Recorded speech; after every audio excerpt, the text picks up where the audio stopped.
بسم الله الرحمن الرحيم. إلى حضرة النبي المصطفى محمد صلى الله عليه وسلم، خصوصا إلى أرواح سيد الهدى الأسقلاني، ثم خصوصا إلى أرواح سيد النواوي البنداري، نفع الله بهم وبعلومهم وبكم في دارين آمين. ثم إلى أرواح خصوصا المرحوم كيد المعمون، المرحوم سيد كيد المرحوم، خصوصا إلى أرواحهم يا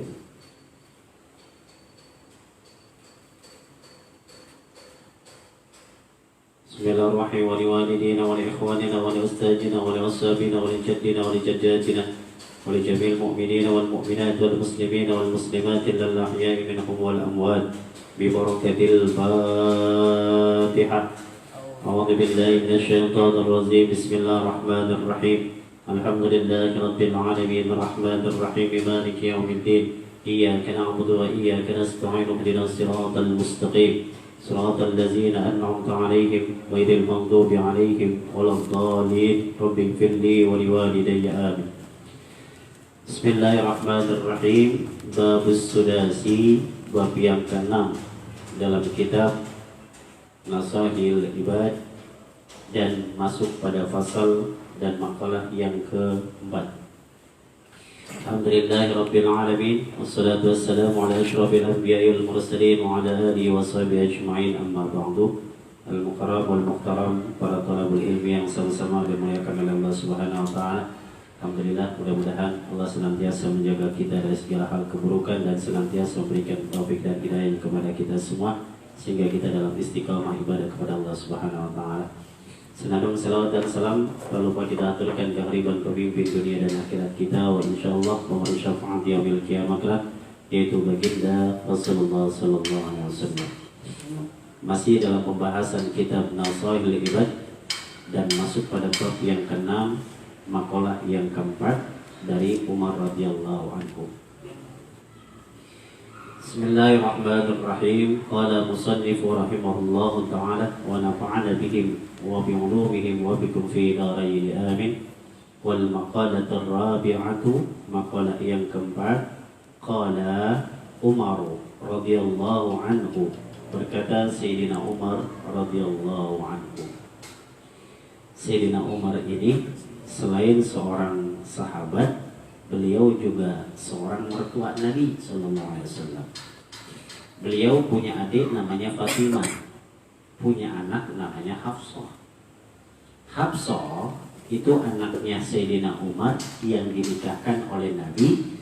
Jadi status Nabi kepada Sayyidina Umar, selain beliau juga sahabat, beliau juga mertuanya Nabi sallallahu alaihi wasallam. Dan Nabi dan Muhammad ketika diangkat menjadi seorang Nabi usia 40 tahun.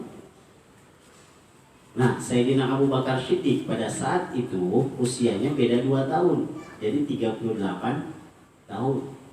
Usia Sayyidina Umar kira-kira berapa? Beda 13 tahun. Sekitar 27 tahun usianya Sayyidina Umar ketika Muhammad diangkat menjadi seorang Nabi. Tahu dari mana? Sejarah. Makanya kalau pengen tahu tentang sahabat, baca sejarah sahabat. Ada buku tentang Sayyidina Umar, ada buku tentang Sayyidina Abu Bakar. Bahkan kita banyak buku-buku sahabat. Sayangnya kita malas buat baca. Yang dibaca cuma Google sama YouTube. Sehingga banyak dalil-dalil yang tidak tahu rujukannya, sehingga terjadi sesuatu di hari 15, naudzubillah. Jadi kalau hadis doif yang menyebarkan berapa juta orang yang melihat dan dia berdusta atas nama Nabi Muhammad SAW, maka dijamin buat masuk neraka. Oke? Kita nggak usah perlu kayak gini. Kita punya buku, kita punya kitab. Nah, di zaman sekarang itu jarang sekali orang yang senang baca buku, baca kitab. Padahal ayat yang pertama Allah turunkan kepada Nabi Muhammad, Iqra, bacalah, pahami, renungkan, Anda jadi pintar. Nah, Sayyidina Umar ini memberikan sebuah nasihat pada kita pada malam hari ini. Bahkan penafsirannya, wajaza'un an ummati Muhammadin sallallahu alaihi wasallam khairan. Balasan buat umatnya Nabi Muhammad sallallahu alaihi wasallam selalu hal yang baik. Nabi Muhammad, Nabi yang terakhir, dan umat Nabi Muhammad kemaksiatannya kumpul semua maksiat umat-umat terdahulu. Nah, ya kan? Nabi Allah Adam, ada Qabil dan Habil, terjadi pembunuhan. Di zaman Nabi Muhammad ada umat Nabi Muhammad yang melakukan pembunuhan. Di zaman Nabi Lut ada namanya homoseksual dan lesbi. Di zaman Nabi Muhammad ada. Di zaman Nabi Nuh ditenggelamkan umatnya karena memang tidak mempercaya dengan Nabi Allah Nuh alaihissalam. Semua maksiat ngumpulnya di umatnya Nabi Muhammad. Dan hebatnya, umat Nabi Muhammad tidak langsung diberikan ajal. Diapain? Ditunda. Nabi Allah Yunus alaihissalam yang dimakan ikan hut.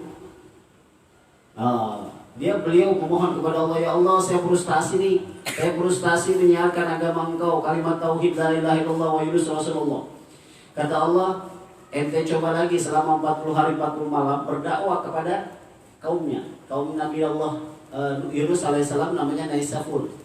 Perbatasan antara daerah Palestina dengan daerah Turki. Akhirnya Nabi Allah Yunus berdakwah selama 40 hari 40 malam. Cuma malam ke-39-nya frustasi karena Allah belum diberikan tanda-tanda ajab dari Allah. Nabi Yunus pergi, umatnya pengen taubat, nabinya udah kagak ada. Nabi Allah Yunus udah naik perahu, makanya dicemplungin ke laut.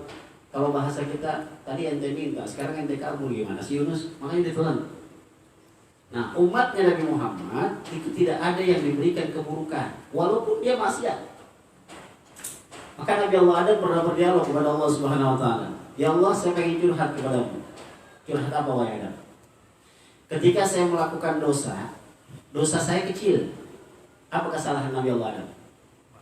Makan buah khuldi doang. Saya makan buah khuldi di surga, diturunkan di bumi dari surga ke bumi. Umatnya Nabi Muhammad melakukan dosa di bumi, tapi dimasukin ke surga. Ya Allah, saya waktu lagi maksiat kepadamu, baju saya dilepas semuanya. Maka dalam riwayat Nabi Allah Adam alaihissalam itu telanjang ketika diturunkan ke bumi. Tapi umatnya Nabi Muhammad melakukan beberapa kali maksiat, tapi bajunya nggak terlepas. Spesial buat umatnya Nabi Muhammad. Maka umatnya Nabi Muhammad ini dispesialin cuma gara-gara nabinya. Mungkin kalau kita umatnya Nabi Musa udah tenggelam bersama Firaun, tenggelam ini ya. Nabi Allah Musa AS. Nah, kata Sayyidina Umar, balasan buat umatnya Nabi Muhammad pasti kebaikan. Apa yang diberikan nasihat oleh Allah, oleh Sayyidina Umar kepada kita? Perhatikan kalimatnya, indah ini.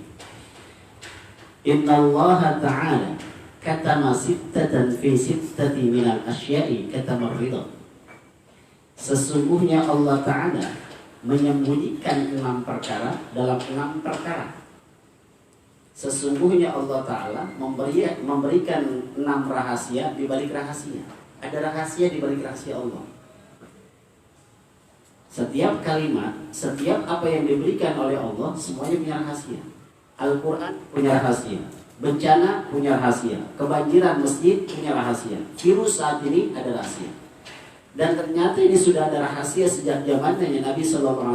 Kata Sayyidina Umar, katana, diumpetin 6 perkara daripada 6 rahasia yang akan Allah berikan kepada umatnya Nabi Muhammad SAW, khusus buat umatnya Nabi Muhammad.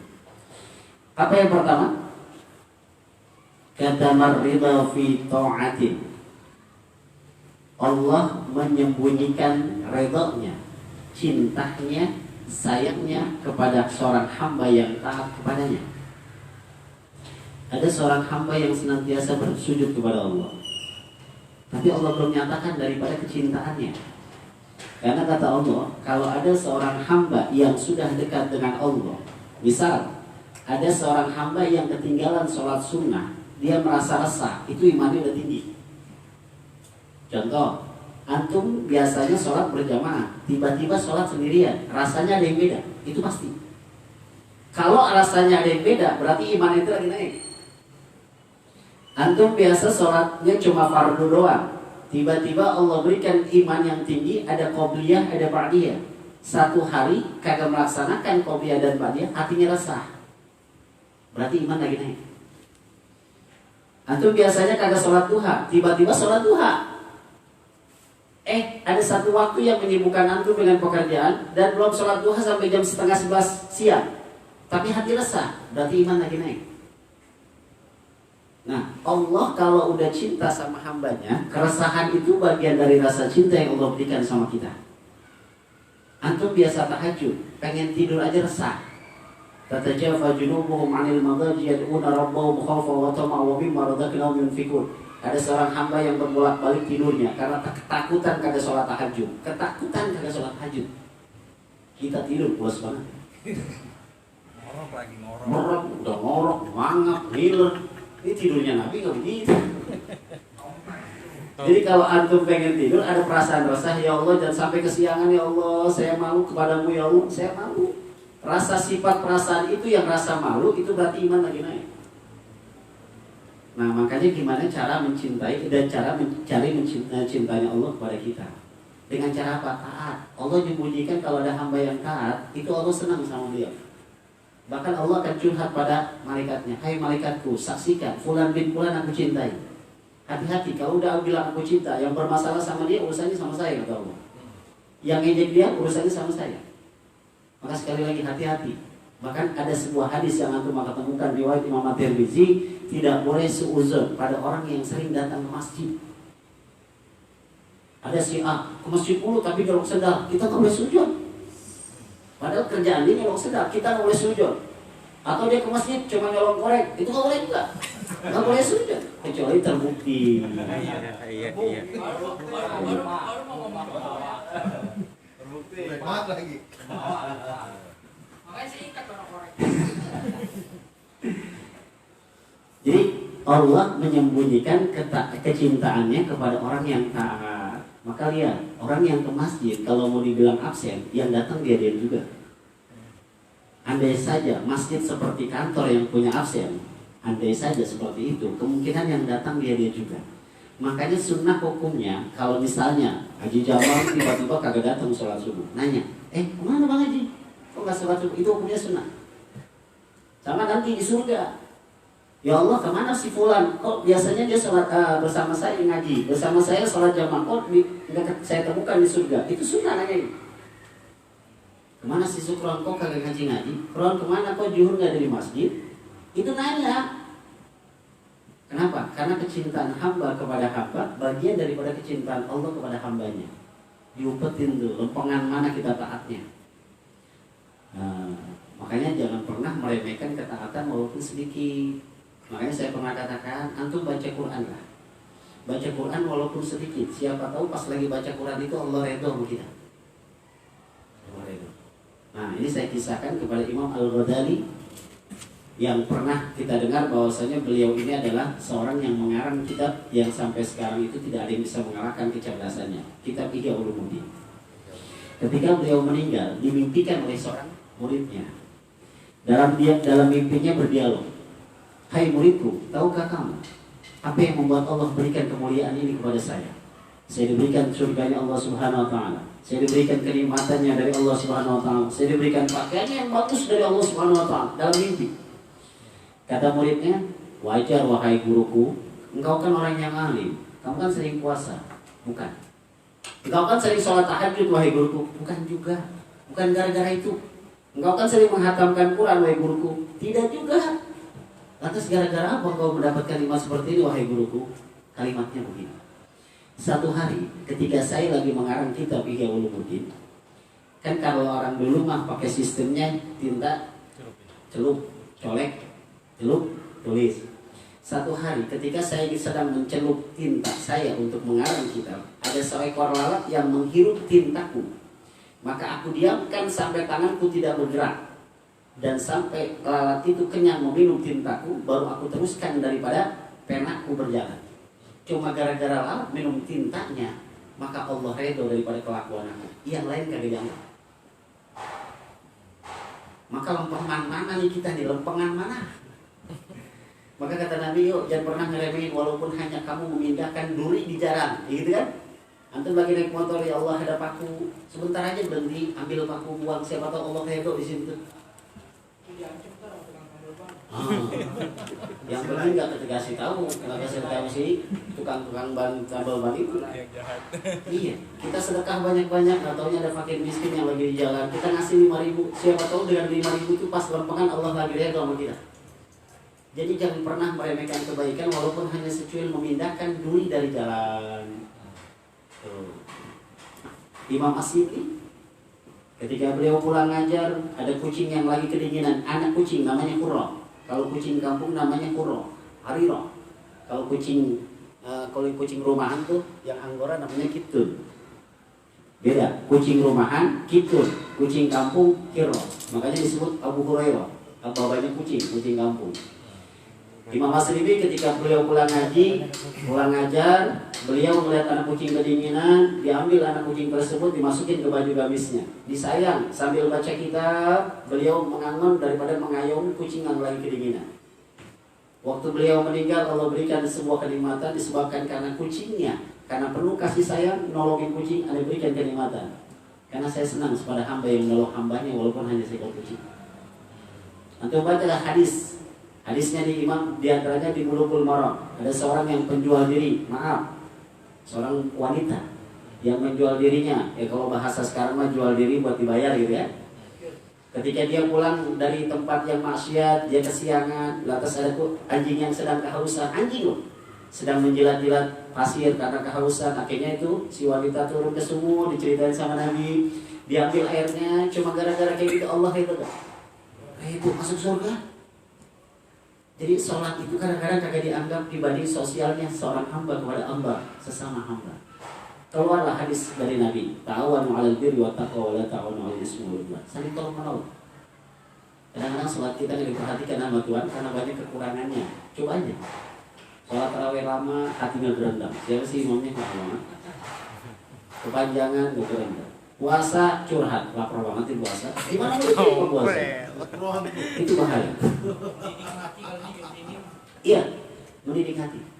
Maka ada sahabat yang amalannya biasa-biasa aja, tapi Nabi anggap ini calon penduduk surga, calon penduduk surga. Kenapa dia calon penduduk surga? Ibadahnya biasa-biasa aja, bahkan nggak sholat tahajud, bahkan dia nggak nggak sholat duha, bahkan cuma sekedar sholat wajib, baca Quran. Tapi ternyata kata Nabi dia penduduk surga disebabkan karena hatinya nggak pernah dengki sama saudaranya, nggak pernah dendam, nggak pernah marah. Jadi yang dilihat, Inna Allah la yanzuru ila ajsamikum wa la yanzuru ila syiabikum walakin yanzuru ila qulubikum. Allah gak lihat wajah kamu orang kaya orang miskin. Allah gak lihat pakaian kamu, pakaian koko, pakaian gamis, gak lihat. Inna Allah la yanzuru ila qulubikum. Tapi Allah lihat hati. Makanya ada orang-orang yang nanti di surga yang di padang mahsyar menganggap, ya Allah saya dulu banyak amalannya ya Allah, kenapa saya dimasukin neraka? Saya kan dulu ustaz ya Allah. Iya saya tahu antum ustaz, tapi antum ngajar cuma pengen dibilang alim, ente ngajar cuma pengen dibilang dihormatin sama orang. Itu hati-hati. Saya dulu imam ya Allah. Iya saya tahu kamu sering baca Quran, tapi kan hati kamu yang saya nilai. Kamu pengen dipuji sama orang. Kamu kan hafal Quran, iya, tapi kamu pengen dipuji. Dan di dunia kamu sudah saya berikan dipuji, tapi tidak bernilai di mataku katamu. Ini yang hati-hati. Jadi yang bikin masuk surga apa? Bang Tompel walaupun kayak gitu tampangnya serem, tapi hatinya baik. Ya, keren dia hatinya itu. Bisa disolot? Kupingnya mekar di kupingnya. Makanya penafsirannya fala yazuju lana an tahkira ta'atan walau syaghiratan jiddan. Jangan pernah meremehkan kebaikan walaupun hanya sekecil kebaikan. Maaf, anak kecil itu di mata kita, di tangan kita harga 2.000 enggak ada nilainya. Tapi anak kecil dikasih. Contoh, kita kasih si rival aja 2.000. Di mata kita 2.000 enggak ada harganya, tapi ketika dia anak kecil coba. Ya, makanya di Idul Fitri walaupun kita nggak boleh kumpul-kumpul, sekarang siapin recehan. Niatnya sedekah. Sedekah. Kalau sekarang niatnya zakat. Ada zakat mal, ada zakat fitrah. Kita siapkan berapa duit buat mersen. Sebab melihat anak kecil tuh kalau kita udah biasa mersen, itu salamannya nafsu sama kita. Ayo ketemu lagi, pasti dipersen. Sebab saya ingin membuat seseorang anak kecil itu gak pernah kecewa ketika bertemu dengan saya di waktu hari raya Idul Fitri. Dan kita siapkan minimal 3 juta lah kita kumpulin, kita tukerin recehan. Banyak amat. 3 juta gak sedekah. Yang banyak. Iya. Saya mencoba hal-hal kayak gitu sebab saya sudah pisahkan nih buat beli berasnya, nih buat zakat tekalnya, dan ini saya buat persennya. Dan kadang-kadang kalau anak kecil kalau kita terbiasa tiap tahun kagak persen itu pengen salamannya aja males. Jangan ketemu sama syukur, jangan, gak bakal kali persen, misal gitu kan. Apa yang tompel? Malah jangan ketemu Bang Topel, kenapa? Dia minta persen. Dia minta persen. Makanya jangan pernah mengecewakan di tangan kita. 5.000 itu kecil. Kemungkinan di tangan anak kecil, sangat berharga. Yuk, yang bikin masuk surga kadang-kadang bukan ibadah kita, tapi sosial kita kepada hamba Allah Subhanahu Wa Taala, dan Allah ngumpetin kecintaan kepada hambanya dalam ketaatan kepada Allah Subhanahu Wa Taala. Yang kedua, wa katamal ghadaba fi ma'asyiyatin. Ini yang kita takutin. Allah menyembunyikan kemarahannya, menyembunyikan kemurkaannya fi ma'siyatihi, pada maksiat seorang hamba. Maka tadi saya katakan, kalau mungkin kita bukan umatnya Nabi Muhammad, udah diapain tahu semuanya. Tapi khusus buat umatnya Nabi Muhammad SAW, apa katanya? Minal ma'asi liyaznabihan nasu khasyi'atul wuku'i fihi fala yaduju li syakhin ayyahtakira ma'asiyatun. Jangan sampai dia meremehkan kemaksiatan sekalipun kecil, karena khawatir di situ saat dia berbuat maksiat Allah murka kepada dirinya. Maka saya pesankan, yuk jaga hati, jangan sampai dendam sama sesama muslim. Jangan sampai pernah ada kalimat gak bakalan saya maafin sampai saya mati. Nauzubillah, itu bahasa yang kasar. Bahasa yang kasar. Allah tuh kalau melihat hambanya maksiat, sekali lagi, Allah kalau melihat hambanya maksiat itu lebih dekat ketimbang melihat hambanya yang taat. Allah lebih dekat dengan hamba yang maksiat ketimbang hamba yang taat. Kalau hamba yang taatnya cuma dilihatin dari jauh. Ada hambaku yang pengen ke masjid, ada hambaku yang lagi sholat, ada hambaku yang lagi baca Quran. Tapi ketika ahli maksiat, wahai malaikatku, ada si fulan bin fulan, dia turunan dari orang Islam, di hatinya ada iman sedikit pun. Ketika dia maksiat, hai malaikat hafadhah, cabut sebentar imannya, payungkan di bagian kepalanya, ntar kalau habis maksiat balikin lagi. Itu khusus buat umatnya Nabi Muhammad, malaikat hafadhah yang namanya. Nah, ketika ahli maksiat itu dia orang Islam, kata Allah, istaghfiru, ente harus maksiat, ayo dekati aku, gak bakalan aku tolak daripada taubatmu ketika anda memohon ampun kepadaku. Ramadan ini itu pembersihan semuanya sebenarnya. Antum punya dosa yang puluhan tahun, ketika bertaubat di bulan Ramadan, ya Allah, Allahumma innaka afuwun karim, ya Allah kamu cinta kepada yang maha mulia, fa'fu anna, maka maafkanlah saya. Tuhibbul afwa fa'fu anna ya karim, engkau sangat cinta kepada orang-orang yang minta maaf, maka maafin saya ya Allah. Ada doa yang kayak gitu? Ada, habis tarawih itu bacanya. Allahumma innaka afuwun karim, tuhibbul afwa fa'fu anna ya karim, engkau sangat cinta pada orang yang minta maaf, maka maafkanlah saya ya Allah, karena engkau yang maha mulia dalam memaafkan. Dan ingat, setiap minta maaf harus ada penjelasan kata maafnya. Syukron, maafin saya. Emang kenapa Ustaz? Tadi kemarin saya nyolok sandal Syukron, ada pernyataan minta maaf. Mas Eko maafin saya, emang kenapa Ustaz? Kemarin saya ngambil rokok, ada pernyataan. Kan kalau cuma minta maaf doang kagak paham. Syukron, maafin ya. Emang kenapa? Oh, pokoknya maafin dah. Harus ada pernyataan. Kayak seorang anak yang salaman sama bapaknya di Idul Fitri kan cuma salaman, tapi nggak ada pernyataan minta maaf. Duduk, makanya ada bahasa yang paling santun itu orang Jawa. Paling santun dalam Idul Fitri itu orang Jawa. Anaknya suruh sungkeman semua menyatakan penundukan dirinya. Ibu bapaknya duduk di bangku, anaknya duduk dengan sungkeman, itu paling sopan sedunia. Bahkan orang Saudi mengakui itu. Belum dengar tentang sejarah Jawa? Sungkeman, itu orang Saudi mengakui. Apa yang dinyatakan? Bahasa kita nih, kalau bahasa Jawa saya nggak bisa, tapi kalau bahasa kita, ibu maafin, dari kecil saya sering menyusahkan ibu. Saya hafal itu bahasa. Itu makanya paling sopan orang Jawa, seorang anak kepada sungkeman kepada orang tuanya menyatakan kalimat maaf. Apa yang terjadi saat itu? Dengan hati yang reda ibunya katakan, iya nak, ibu maafkan. Makanya kenapa orang Jawa itu berpacu, walaupun naik keretanya berebutan, naik bisnya lama, tapi dia berebut tiketnya begitu mahal, karena di sana ada kebahagiaan. Apa yang membuat bahagia? Ibunya maafin. Ya Mas ya. Makanya Ketika ada yang bertanya, Ustaz kenapa sih orang Jawa maksa banget? Orang kampung-kampung sampai pulang naik ini. Ente nggak tahu. Di sana ada kebahagiaan.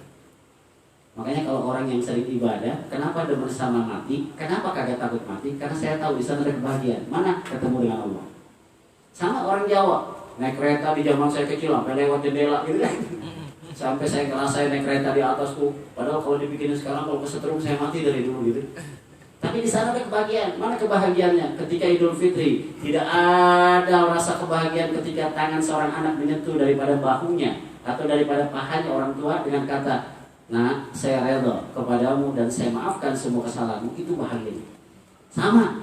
Ketika kita meninggal, Allah mengatakan itu sama kita. "Wahai hambaku, saya tahu kau banyak dosa. Tapi kamu pernah mengakui kesalahan kamu di dunia dengan kalimat astaghfirullahaladzim, ya Allah saya pernah maksiat. Dan Allah akan mengatakan, aku akan maafkan saat ini. Dan kamu akan termasuk orang-orang yang berbahagia masuk ke dalam surgaku." Sama. Ya. Nah, Allah ngumpetin saat ini. Ramadan, gak semuanya orang Islam puasa, tapi Allah tetap kasih rezeki. Coba aja. Ya kan? Dikasih sehat, bahkan maaf, kebanyakan duit dia dibanding kita yang gak puasa ya. Ya kan? Dia orang Islam, jarang sholat, jarang puasa, maaf, kadang-kadang Allah kasih rezekinya karena Allah menanti kapan kamu bertaubat. Iya, Allah lebih dekat dengan maksiat seorang hamba yang maksiat ketimbang hamba yang taat. Maka dengan konsep seperti ini, Sayyidina Umar menjelaskan kepada kita, walaupun seperti ini jangan pernah melakukan maksiat walaupun sekecil pun, karena khawatir saat itu Allah murka. Si fulan awalnya bohong, kedua bohong, ketiga bohong lagi. Tahu-tahu dia bohong sama orang alim, Allah murka. Aku akan kenalkan engkau pada manusia yang lain, engkau pembohong sedunia. Itu yang bahaya sebenarnya. Awalnya mencuri, besok mencuri lagi, besok mencuri lagi. Pas lama mencuri, Allah kagak redha. Kamu sudah sering mencuri, maka saya nyatakan saya tidak redha kepadamu karena saya akan nyatakan kau seluruh dunia yang kau mencuri. Terbukti semua. Itu yang sebenarnya ditakuti. Nah, makanya kita termasuk orang-orang yang dipanggil oleh Allah dengan hidayah. Yang dulunya kita ahli maksiat, dideketin ke masjid, gitu kan?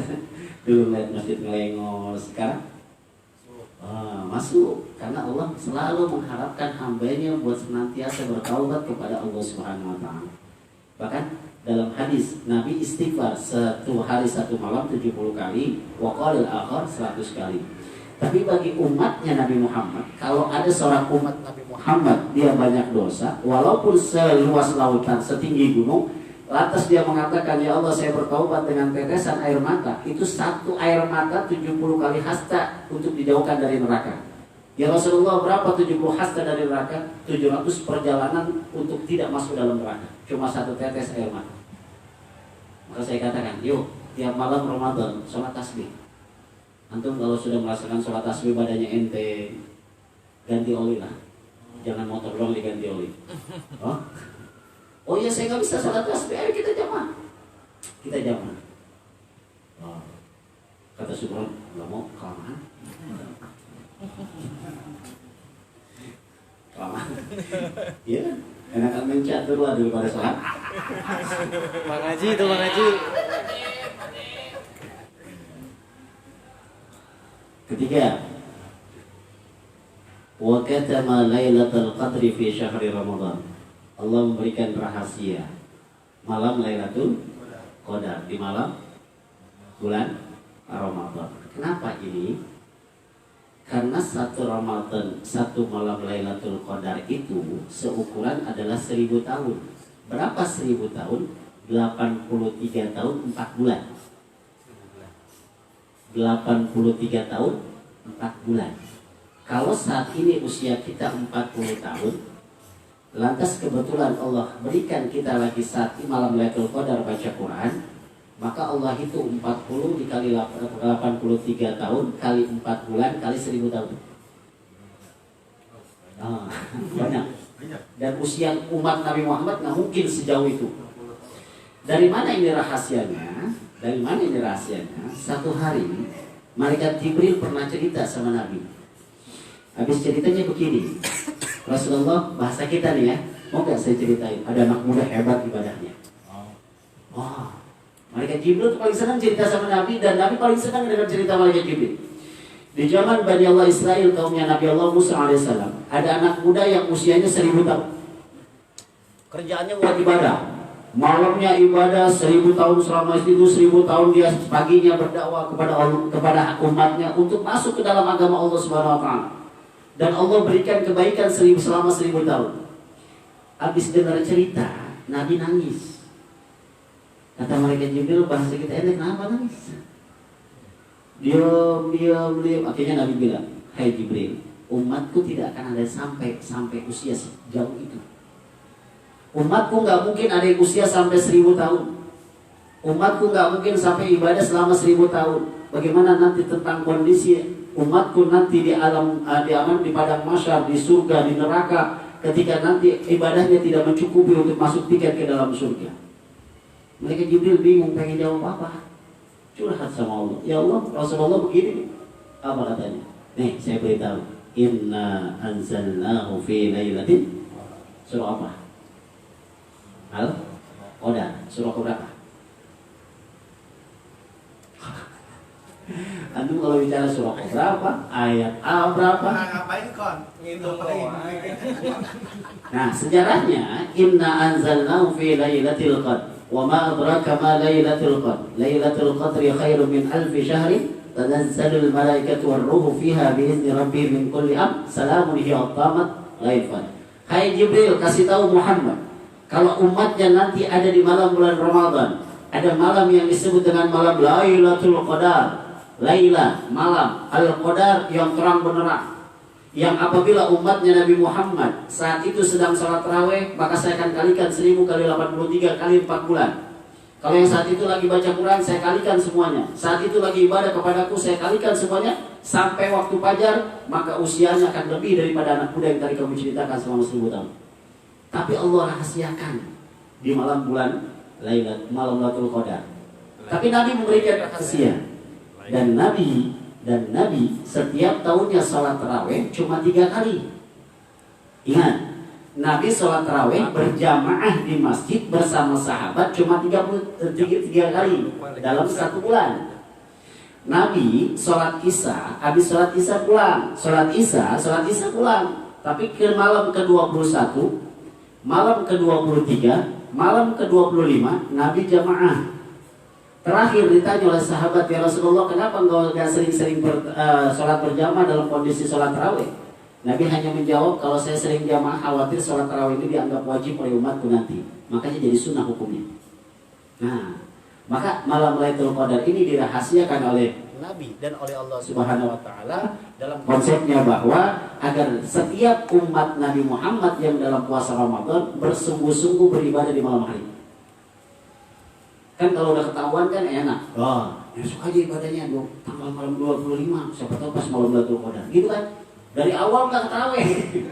Dari awal enggak baca Quran, dari awal enggak ibadah, entar aja malam ke-25 karena udah tahu. Maka oleh karena itu Nabi dan Allah merahasiakan yang penting dalam 1 bulan Ramadan ini ada malam yang dikhususkan Lailatul Qadar, dan itu ada di malam-malam ganjil akhir di akhir Ramadan. Di malam keberapa? Imam Nawawi Al-Bantani berpendapat, Imam Asy-Syafi'i berpendapat di malam-malam ganjil bahwasanya malamnya itu tanggal 21, 23, 25, 27, 29. 5 malam ini jadi rahasia. Tapi usahakan di 10 malam terakhir ini kita tambah semangat buat ibadah kepada Allah Subhanahu wa taala. Nah, mantap kan tuh? Nah, makanya saat ini Allah mempertemukan dengan bulan Ramadan, makanya hatinya selalu ceria. Nggak punya duit? Sedih juga sih. Baju lebaran. Kalau bagi saya setiap Ramadan nggak usah lepas dari baca Quran. Mudah-mudahan dengan baca Quran nggak usah banyak-banyak lah. 1 hari 1 juz, gitu ya. Alhamdulillah Allah kasih tadi saya habis maghrib khatam Quran, saya khatam Quran. Tadi saya pengen sholat sendirian, cuma dipanggil sama ponakan saya untuk jadi imam di rumah Bapak, dan akhirnya saya bilang ya saya jadi imam, tapi malam ini saya akan baca surah Al-Kahfi 8 rakaat. Alhamdulillah surah Al-Kahfi selesai semua. Tarawih bacanya surah Al-Kahfi. Nah, sholat sunnah witirnya saya baca surah Al-A'la, surah Al-Kafirun dengan 3 surah itu. Selesai malam ini baca surah Al-Kahfi, khatam Quran, tinggal meneruskan lagi pada masuk juz 1. Tapi kalau kagak ngaji saat ini mungkin insya Allah saya udah langsung masuk juz 3. Biasanya kalau udah balik dari juz 30 itu minimal kalau sudah dibaca. Paling 15 menit. 15 menit tuh 2 juz. Jadi baca lembaran pertama langsung loncat. Betul tinggal kelar. Mas Edi udah masuk juz berapa? Juz jamu. Wahyu tinggal di masjid, kenapa kamu gak hafal? Syukron? Juz 23 Syukron, cuma bacanya dari tahun lalu. Faham? Alhamdulillah hatam ya. Belum. Ya, walaupun hanya sekali hatamin, Agil? Oh, ngapain ya? Udah malam kelima? Ya? Oh, udah hatam, udah. Hadisnya kuat, yang baca surah Al-Ikhlas 3 kali berarti hatam. Hatamin walaupun hanya 1 kali.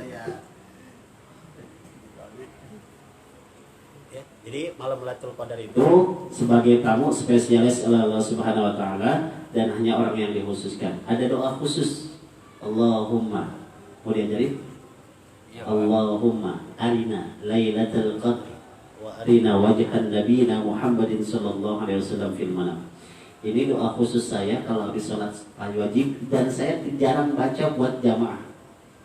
Saya baca Allahumma arina Lailatul Qadri. Ya Allah, perlihatkan kami untuk malam Lailatul Qadar. Wa arina wajhan nabiyina Muhammadin sallallahu alaihi wasallam fil manam, dan perlihatkan wajah Nabi Muhammad sallallahu alaihi wasallam dalam mimpiku. Jadi setiap pengen tidur itu niatnya mimpi ketemu Nabi. Bukan tidur capek nih saya pengen tidur. Bukan. Setiap tidur pengennya ketemu Nabi. Makanya kalau tidur itu yang rapi, pakai baju yang rapi, pakai minyak wangi. Kenapa? Karena kita pengen ketemu Nabi. Jangan pakai tidur, maaf, cuma pakai celana dalam.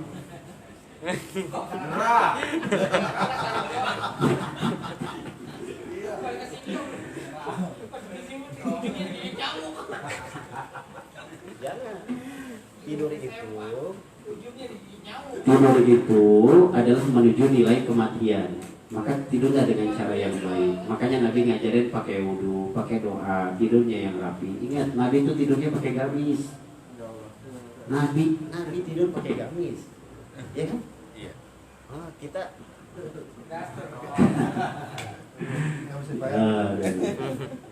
ngakunya umat Nabi Muhammad. Malu kita kayak gitu. Ya, di bulan Ramadan berikan hidayah kepada kita untuk senantiasa ibadah kepada Allah. Nggak apa-apa main catur. Kalau main caturnya 1 jam, baca Qurannya 1 jam, 15 menit.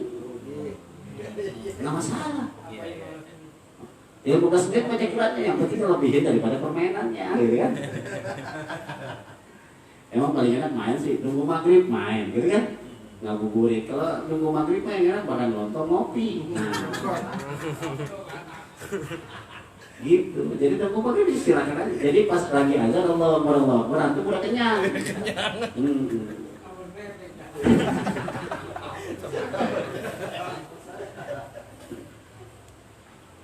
Yang lanjut. Wa katama awliya'ahu fima bainan nasi.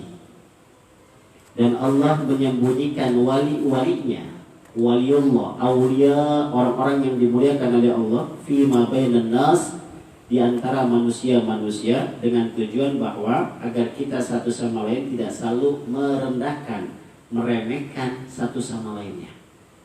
Tujuannya itu. Aulia ini bukan hanya wali, tapi sekalipun ahli maksiat nggak boleh ngeremehin juga. Antum lagi jalan, lantas ada anak-anak yang menuju ke masjid. Kita lagi jalan menuju ke masjid. Ada seseorang yang lagi duduk-duduk di pinggir jalan. Lantas pas kita jalan menuju masjid, kita sholat, kita baca Quran. Pas kita balik itu anak masih nongkrong di situ tuh. Terdetak di hati kita. Ya tuh anak. Dari gua berangkat sampai pulang masih nongkrong aja.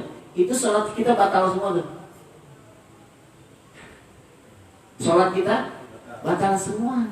Kenapa? Karena kita meremehkan dan menyombongkan diri yang kita tidak tanpa sengaja. Jadi yang bagus gimana? Ayo udah azan yuk. Dan kita nggak boleh menghina dia. Kenapa? Siapa tahu ketika dia diberikan hidayah, dia lebih rajin ketimbang kita. Yang pernah saya ceritakan bahwa saya Saman pernah melihat ada seorang pemuda yang lagi mabuk, gitu kan? Lantas kata muridnya, wahai Syekh, wahai guruku, ada seorang pemuda yang lagi mabuk, doakan mereka biar binasa ya wahai guruku, karena dia merusak bumi. Apa kata saya Saman? Ya Allah, berikan hidayah biar jadi orang-orang baik. Yang terjadi apa? Anak mudanya jadi orang soleh semua.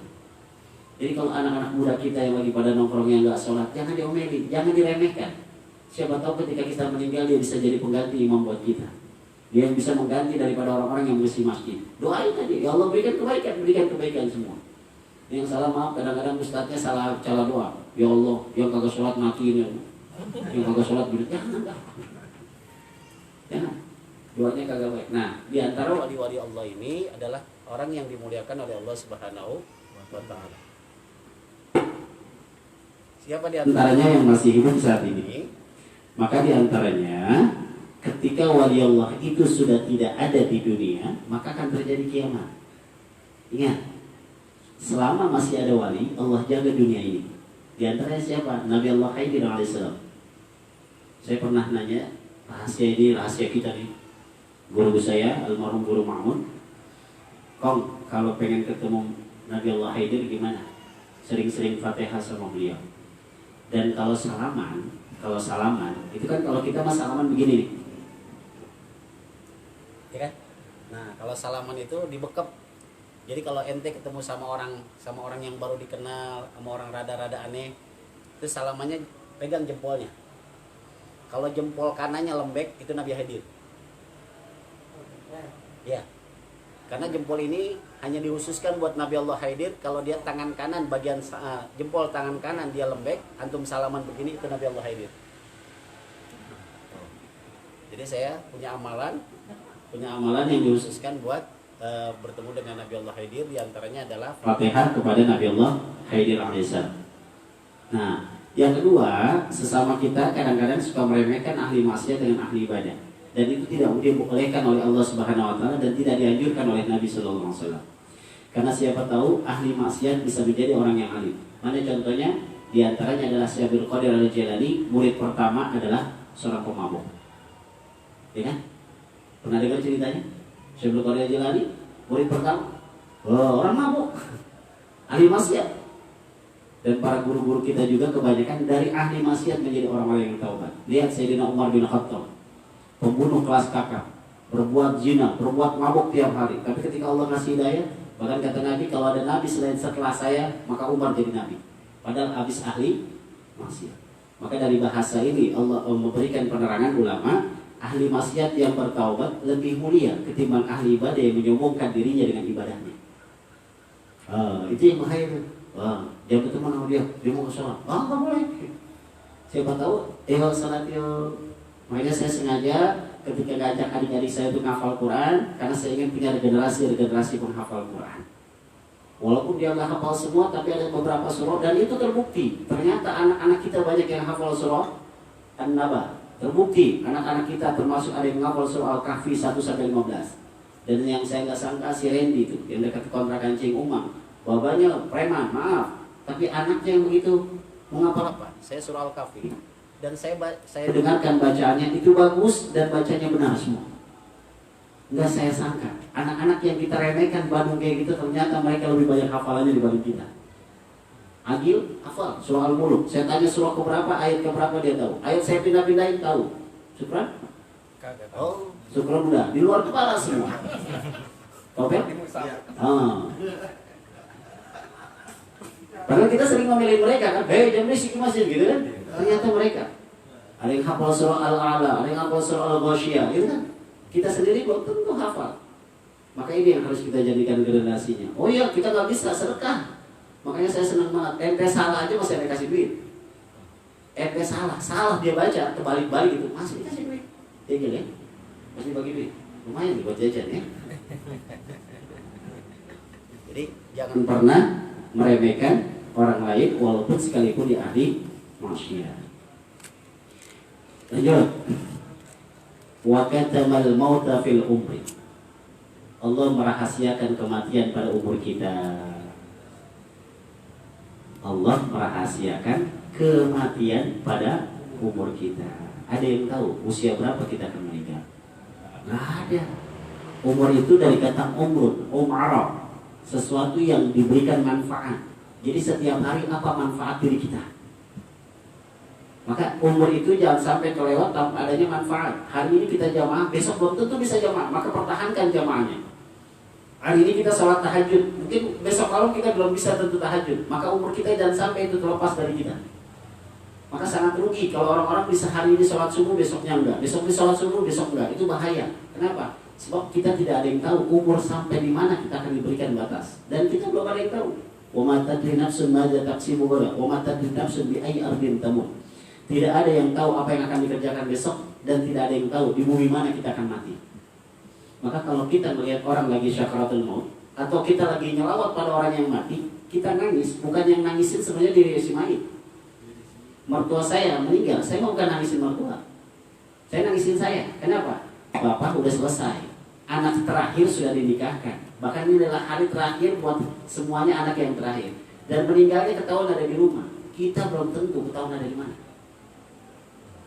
Jadi kalau antum nyelawat, nangis, itu jangan nangisin si mayit, nangisin diri kita. Ya Allah, terima kasih saudara saya masih ada di hadapan saya. Bahkan maaf, kita bisa masih saat ini ngelihat orang tua kita dibacain Yasin, dibacain tahlil, diundang teman-teman gitu kan. Kita maka kalau ada orang yang meninggal, jangan nangisin mayatnya, tapi tangisin, ya Allah, ampuni dosa saya, besok saya nyusul ya Allah. Makanya saya kalau nyelawat jarang masuk ke dalam, saya ngeri. Kecuali ada yang ngasih tahu, Ustaz, meninggalnya senyum, baru saya masuk. Meninggalnya senyum, sebab setiap orang lagi syakaratul maut ada 3 hal yang diucapin. Mau tahu? Surah Al-Munafiqun. Ketika Allah bicara ya ayyuhalladzina amanu, Surah Al-Munafiqun.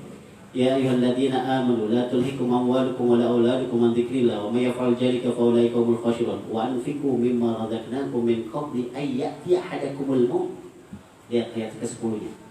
Ketika maut datang ingin menjemput, malaikat Israel yang 70 kali nanyain setiap 24 jam. Ingat, saat ini malaikat Israel dalam 24 jam nanyain tentang diri kita yang masih hidup.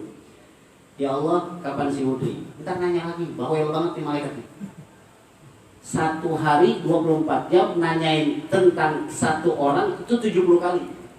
70 kali, 70 kali, 70 kali, Toha 70 kali, Sukron 70 kali, Musawi 70 kali, Hudri 70 kali. Pas kata Allah, hai Israel, sudah waktunya 40 hari. Ikutin. Jeng-jeng, ikutin lagi Israel. Makanya pelan-pelan tuh orang yang meninggal 40 hari pelan-pelan. Qul innal mauta, ketika maut sudah ingin menjemput, wa anfiqu mimma razaqnakum. Ya Allah, dalam kondisi sekarang sadarkan saya Allah. Emang kenapa yang minta disadarin? Ada beberapa harta yang belum saya infakkan. Saya pengen sedekah ya Allah. Jadi kalau orang lagi syakaratul maut yang dibantu dengan la ilaha illallah, itu dia ngomong, ya Allah sadarkan saya pengen infak, sedekah. Nggak keburu, masuk ke dalam kubur, meninggal masuk ke dalam kubur. Ya Allah hidupkan saya sebentar, kembali ke dunia. 5 menit, nggak boleh. 3 menit nggak boleh, 1 detik nggak boleh. Emang kenapa ente nafsu banget dalam 1 detik? Ada beberapa harta yang belum saya sedekahin ya Allah. Maka kalau ada orang kaya meninggal, sebenarnya serem saya mah. Maka sebelum itu terlambat dari kata bahasa kita, yuk perbanyak sedekah. Mudah-mudahan dengan sedekah kita diberikan keridhaan oleh Allah Subhanahu Wa Taala. Dan kita belum tahu usia mana yang akan lempengan kita akan dipanggil oleh Allah Subhanahu Wa Taala. Dan ternyata setiap hari kita lagi ngantri tiket kematian. Pernah melihat orang lagi ngantri sembako, berderet, ngantri karcis, berderet. Kita juga lagi ngantri kematian tuh begitu tuh, berderet. Nggak bakalan ketukar. Usia sekian ketukar. Dan hebatnya kita selalu mohon kepada Allah, Allahumma inna nas'alukal mautal husnal khatimah bi kalimati la ilaha illallah Muhammad Rasulullah. Dan sebaik-baik orang yang saat dia pengen meninggal ada di tempat tidurnya yang biasa dia tidur, di situ dia meninggal. Makanya orang tua kita itu punya feeling yang sangat kuat ketika ada orang tua yang masuk ke rumah sakit dan pengen meninggal minta pulang. Ya kan? Kenapa demikian yang terbaik? Sebab dia akan ditemenin anak-anaknya, anak cucunya dibacain Yasin. Tapi kalau di rumah sakit, nggak ada yang menemani. Maka kalau udah parah banget, kita akan punya feeling kayaknya pengen meninggal.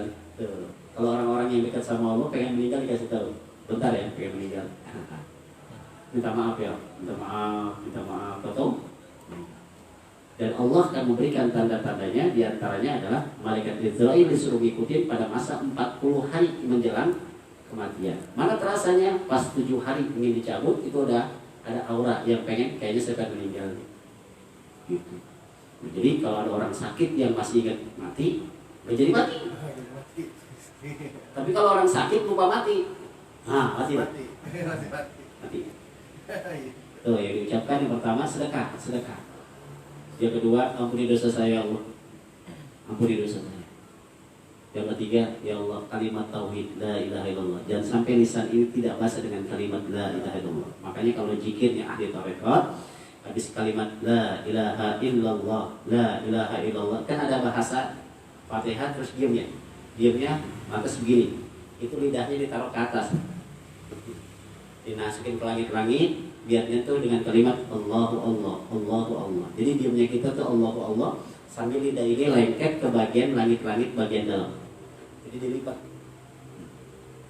sambil Allahu Allah, Allahu Allah, Allahu Allah. Apa? Iya, biar lengket karena nanti ruh itu telakinya lewat sini. Nah, lewat sini dicabut karena ruh itu 7 kali cabutan. 1 kali cabutan terasa 70 kali bacokan pedang. Dari ujung jari ini, makanya kalau orang lagi sekarat pegang kakinya dingin apa enggak? Kadang-kadang kakinya dingin, badannya hangat gitu kan. 1 dari ujung jari jempol sampai ke bagian mata kaki. Kita 1 kalikan tuh, seset 1. Kedua, dari bagian mata kaki sampai ke bagian dengkul. 1, tarik lagi, 2 ke dengkul. 3, dari bagian dengkul ke bagian pusar nih. Tuh, tarik lagi, makanya bagian yang pasti dingin itu bagian kaki dulu. Bagian pusar ini yang harus hati-hati. Ke bagian yang keempat, dari pusar bagian ke ulu hati nih, ke hati. Ini yang harus ditekan. Allahu Allah, Allahu Allah. Keempat. Kelima, dari sini masuk ke tenggorokan. Nih, 5 nih. Dari tenggorokan kan ada yang itu yang bahaya tuh. Ya kan? Nah, pas lagi kelima, masuk dari bagian dada nih, dari hati nih ke tenggorokan, masuk ke bagian mata. Sini nih. Dari sini baru dilepas. Maka ketika orang pengen dilepas, setiap mayat, calon mayat itu matanya akan membeladak, membuka. Walaupun dia tidak bisa melek. Membuka, ini akan diberikan tanda, kalau yang ahli surga akan diberikan video surga.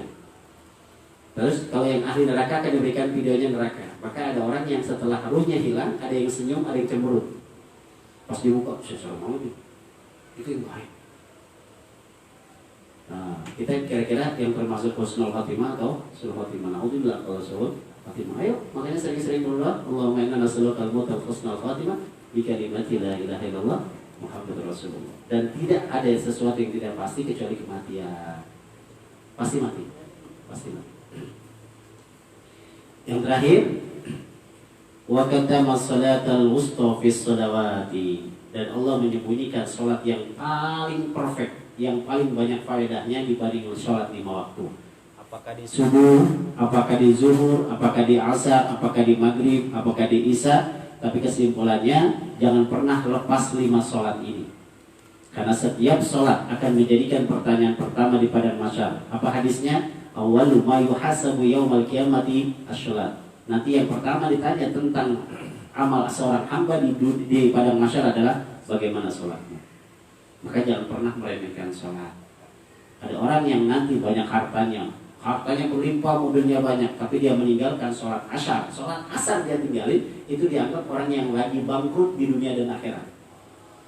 Antum sholat kesiangan, maka berusaha besok jangan sampai subuhnya kesiangan lagi. Dan alhamdulillah di Ramadan kagak ada kesiangan. Boleh? Iya. Kalau kesiangan kita nggak sahur, masih ada kesiangan? Oh, jangan sampai kesiangan, ntar nggak sahur, nggak puasa lagi nggak sahur. Maka sholat-sholat ini yang menjadikan acuan. Kalau emang antum belum bisa qobliyah badiah, yang penting wajibnya dulu 5 waktu.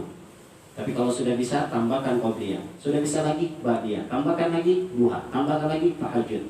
Sebab kata Nabi ketika Siti Aisyah ingin masuk ke dalam surga, Siti Fatimah juga anaknya calon surga, tapi kata Nabi, bantu aku dengan memperbanyak sujud. Memperbanyak sujud. Makanya orang-orang tarekat itu ada 5 sholat yang dilakukan setiap habis maghrib. 1, sholat sunnah awwabin. Belum tahu ya? 2 rakaat. Yang kedua, sholat sunnah taubat. Bacanya nanti surah An-Nisa dengan surah Al-Imran, cuma 1 ayat. Yang ketiga ada namanya as-sholatu hibjul iman, sholat menjaga keimanan. Yang keempat, sholat birrul walidain. Jadi memberikan tabungan sama orang tua. Nanti orang tua, kok pahala saya banyak, dari mana? Oh, si fulan sering sholat buat atas nama kedua orang tua. Namanya sholatul birrul walidain. Pernah ngelaksani? Oh, kasih tabungan buat orang tua. Namanya as-sholatu birrul walidain. Nah, yang ketiga, yang kelima namanya sholat syukur nikmat. Nah, 5 sholat ini dikerjakan setiap habis maghrib. Kalau nggak bisa sempat maghrib karena habis buka gitu kan, capek, habis kenyang, habis kenyang aja capek, maka kerjakan malamnya. Jadi 5 sholat, 1 awwabin, 2 sholat sunat taubat, ketiga hibjul iman, keempat birrul walidain, kelima syukur nikmat. Kondisi 5 sholat ini Allah buat jaga diri kita. Malamnya tahajud, tasbih, taubat, banyak. Makanya digantinya sama tarawih. Tarawih itu bagian dari kumpulan sholat kita sebenarnya. Besok setelah usai Ramadan yang ada cuma witir. Tarawihnya hilang nggak? Hilang. Yang tadinya 8 rakaat ganti. Rakaat pertama niatnya sholat taubat. Yang masuk lagi salam, masuk lagi niatnya sholat sunnah birrul walidain. Kan lumayan tuh. Setiap malam ganti tarawih setelah usai Ramadan. 5 sholat ini dikerjakan. Mudah-mudahan Allah berikan keberkahan buat kita di dunia akhirat. Nah, 6 hal ini yang disembunyikan oleh Allah kepada umatnya Nabi Muhammad. 1, kecintaannya pada orang yang taat. Ya, kita taat aja, istiqomah. Yang kedua, Allah menyembunyikan kemarahannya pada orang-orang yang ahli maksiat. Yang ketiga, Allah menyembunyikan malam Lailatul Qadar di bulan Ramadan. Yang keempat, Allah menyembunyikan wali-wali Allah di antara manusia. Yang kelima, Allah menyembunyikan kematian pada setiap umur manusia. Dan yang keenam, Allah menyembunyikan kesempurnaan sholat pada sholat-sholat 5 waktu. Mudah-mudahan hal ini menjadi rahasia yang dapat kita istiqomahkan. Jangan pernah meremehkan orang lain, karena siapa tahu dia lebih mulia dibanding kita di mata Allah Subhanahu wa Ta'ala. Sampai sini, mungkin ada pertanyaan, dipersilakan.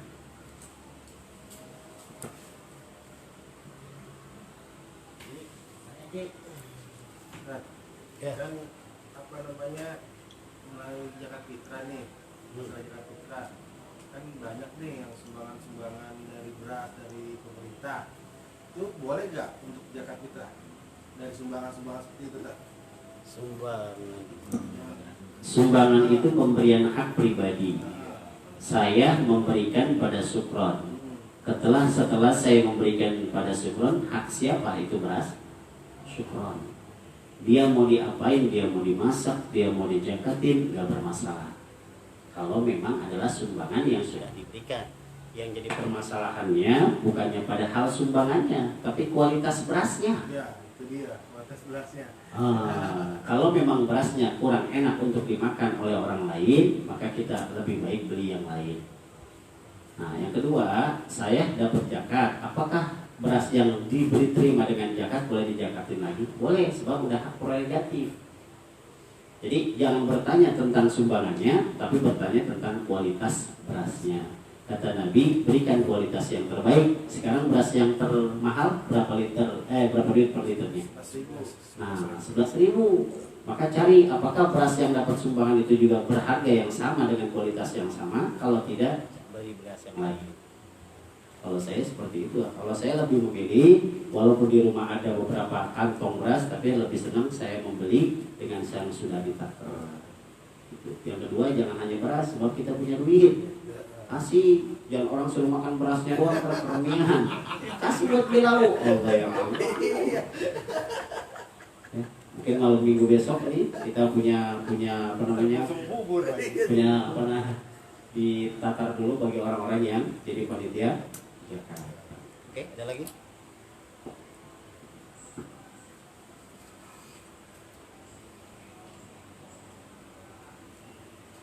Lagi?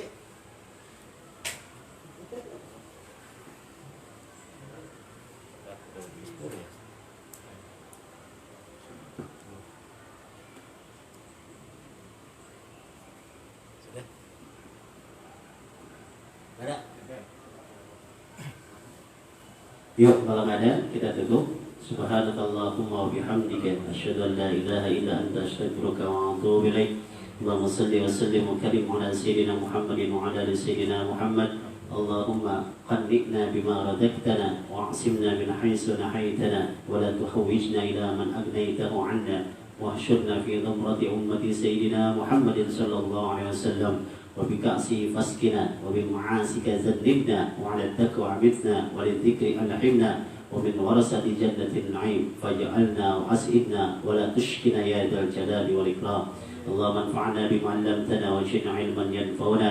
اللهم أرنا الحق حقا وارزقنا اتباعه وأرنا الباطل باطلا وارزقنا اجتنابه. اللهم زدنا علما وارزقنا فهما وعملا متقبلا ورزقا حلالا طيبا كثيرا مباركا. اللهم اجعلنا ولدا صالحين وبنات صالحات نافعين ونافع الوالدين ولأمة المسلمين والمسلمات. اللهم اجعلنا من أهل القرآن. اللهم اجعلنا من أهل القرآن. اللهم اجعلنا من أهل القرآن واجعلنا من أمة النبي محمد صلى الله عليه وسلم. ربنا آتنا في الدنيا حسنة وفي الآخرة حسنة وقنا عذاب النار. سبحان ربك رب العزة عما يصفون وسلام على المرسلين والحمد لله رب العالمين. Lebih kurangnya mohon maaf. Billahi taufiq wal hidayah. Assalamualaikum warahmatullahi wabarakatuh.